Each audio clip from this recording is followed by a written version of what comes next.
Ce n'est pas de la fierté. Ce n'est pas du partage. Et ce n'est certainement pas de l'amour. Hum, hum. Quand un parent narcissique expose son enfant sur les réseaux sociaux, l'amour, enfin, l'enfant n'est pas le sujet, non. Il est le décor, le trophée, le carburant. Et si vous avez grandi avec ce genre de parents, ou si vous observez ça aujourd'hui chez quelqu'un, il y a probablement quelque chose en vous qui se crispe, sans pour autant toujours réussir à mettre des mots dessus. Eh bien, ensemble, nous allons les poser. Un parent narcissique ne publie pas son enfant pour célébrer qui il est. Ah non, never. Il publie pour être vu à travers son enfant. L'enfant devient alors une extension de son image publique, un outil de validation, une preuve vivante qu'il est un bon parent, un parent admirable, un parent exceptionnel. Et les réseaux sont le terrain de jeu parfait pour ça. Enfin, les réseaux sociaux, quoi, mais on s'est compris, n'est-ce pas? Parce que les réseaux ne demandent pas de cohérence, ils demandent une image. Une photo bien cadrée, un sourire, une performance et puis un récit bien calibré. Et surtout, des likes, des commentaires, de l'admiration. Vous avez peut-être déjà vu ce genre de scène. Un parent qui poste chaque jour les exploits sportifs de son enfant. Ses entraînements, ses performances, ses sacrifices. Avec des phrases comme « tellement fier de toi !» Le travail pète toujours. La discipline dès le plus jeune âge. Et tout le monde applaudit. Et voilà les likes, et voilà les j'adore, et voilà les commentaires. Mais personne ne demande à l'enfant s'il a envie, s'il est fatigué, si derrière ces belles images, s'il souffre. Est-ce qu'il a le droit d'être simplement un enfant? Un enfant de 5 ans n'est pas censé être préoccupé par la qualité des compliments qu'il reçoit.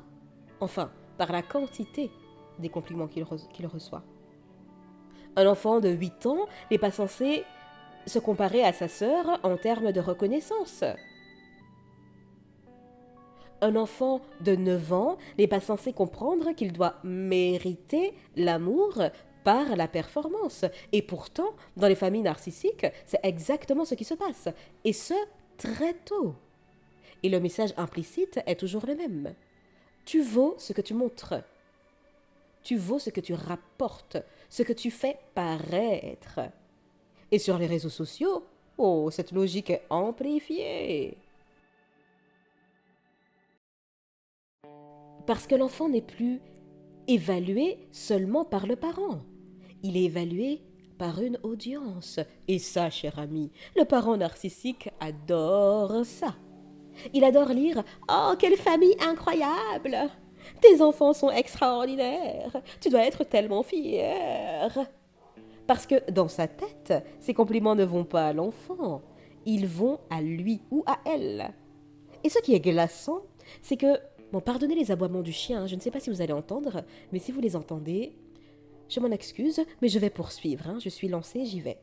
Et donc ce qui est glaçant, c'est que souvent en privé, ces mêmes parents, ah mais parlons-en du privé, du huis clos.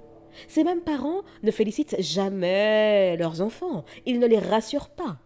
Ils ne leur disent jamais Oh Ernesto, je suis fière de toi, non. Mais en ligne, c'est un spectacle. Mon fils Ernesto, que le ciel te bénisse.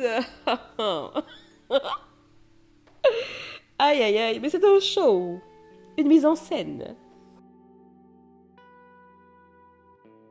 Certaines mères narcissiques ne diront jamais à leur enfant qu'elles sont fières de lui en face, mais elles feront un long post Facebook parfaitement écrit pour le dire à des inconnus. Pourquoi? Parce que l'objectif à la base, ça n'a jamais été de nourrir l'enfant, non, c'est de se nourrir soi-même. Et si vous avez grandi là-dedans, dans ce genre de dynamique, vous avez peut-être appris quelque chose de très toxique. Que l'amour est public, que la reconnaissance passe par l'exposition, que votre valeur dépend du regard extérieur.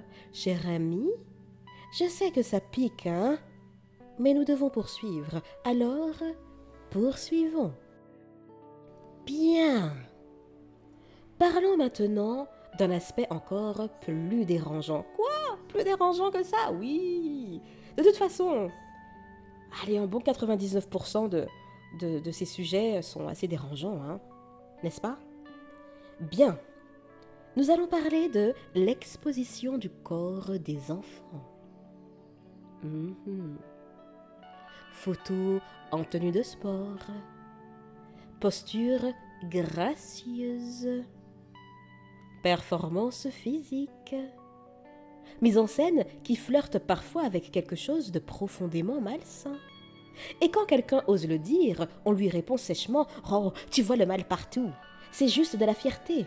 Oh, arrête de tout sexualiser. Ce n'est pas parce que ma fille de 5 ans poste en bikini sur mes photos au bord de la plage dans une posture particulière qu'il faut sexualiser les choses. Hein. Oh là là. Hein. Ouais. Mais le problème, ce n'est pas l'intention consciente. Le problème, c'est l'absence totale de protection. Un parent sain se demande « Est-ce que cette image protège mon enfant ?» Mais un parent narcissique, lui, il se demande « Est-ce que cette image me valorise assez ? Non. Bon alors, tiens ce vêtement et mets-toi plus comme ça. Oui, là, ne bouge pas. Attends, Kretching, la photo. » Et quand un enfant commence à associer l'amour à la performance, voilà ce qui se passe plus tard. Il devient perfectionniste. Allô, burn-out ? Oui, j'écoute. Ce n'est pas risible, non, ce n'est pas risible. Je me concentre. Il développe une peur intense de l'échec, alors que l'échec est nécessaire pour évoluer. Ils se sentent vides quand ils ne sont pas admirés. Ils ont du mal à savoir qui ils sont sans regard extérieur.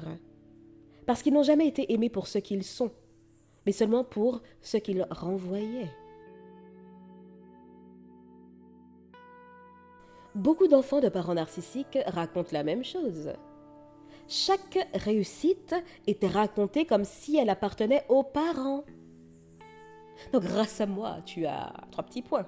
Après tout ce que j'ai fait, tu as enfin réussi à 3 petits points. J'ai réussi à 3 petits points. Et dans tout ça, l'enfant disparaît du récit. Vous avez réussi ce diplôme malgré l'enfer à la maison. Vous avez performé ou concrétisé telle ou telle chose malgré l'enfer du parent narcissique. Mais au moment de raconter, c'était « Ah non, mais ce n'était pas vous, hein, c'était grâce à eux. » Oui. Diplôme ? Ah non, c'est le courage du parent. Vous avez surmonté une maladie ? C'est le sacrifice du parent, vous ? Non. Succès professionnel ? Non, mais non. Alors, on va se calmer, Ernesto. Ça, c'est l'aide, le soutien, la gestion du parent. Comment ça, ton travail acharné ? Vous voyez ?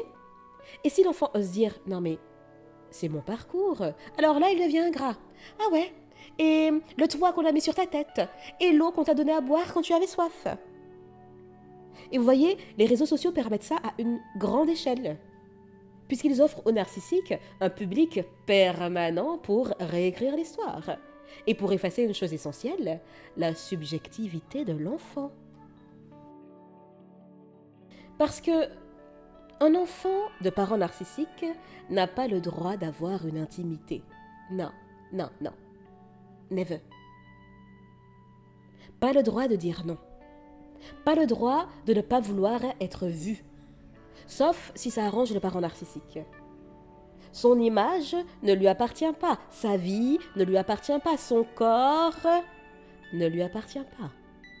Et plus tard, cet enfant devenu adulte peut ressentir un profond malaise à être vu. Ou au contraire, une dépendance à l'exposition. Une confusion entre amour et reconnaissance.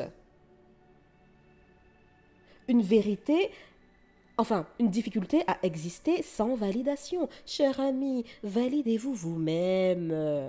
D'ailleurs, sur ma chaîne Imposez-vous, puisque j'ai souvent fait des pauses des réseaux sociaux, et la dernière a duré quelques mois. Et dans la vidéo bilan, d'ailleurs le titre de la vidéo bilan, c'est Qui êtes-vous sans les réseaux sociaux? Validez-vous vous-même. Vous n'êtes pas obligé de vous sentir reconnaissant ou reconnaissante parce qu'un parent vous a exposé comme un trophée. Ce n'était pas un cadeau, c'était une illusion. Et pour en guérir, il ne s'agit pas de devenir invisible. Il faut réapprendre que votre valeur existe même quand personne ne regarde. Vous avez de la valeur, point. Et si aujourd'hui vous ressentez le besoin de protéger votre vie privée, de ne pas tout partager, de garder certaines choses pour vous, ce n'est pas de la froideur, c'est une réparation. Cher ami, vous avez le droit à une vie qui ne sert pas d'argument marketing émotionnel à quelqu'un d'autre. Allô? Vous avez le droit à des réussites silencieuses, à des joies non publiées. Vous avez le droit à une existence qui ne doit rien prouver. Et si un parent se sent blessé par ça, ce n'est pas parce qu'il vous aime trop, c'est parce qu'il perd une source d'alimentation narcissique. Mais ça, ce n'est pas votre problème. Cher ami, je vous dis à bientôt et d'ici là, imposez-vous.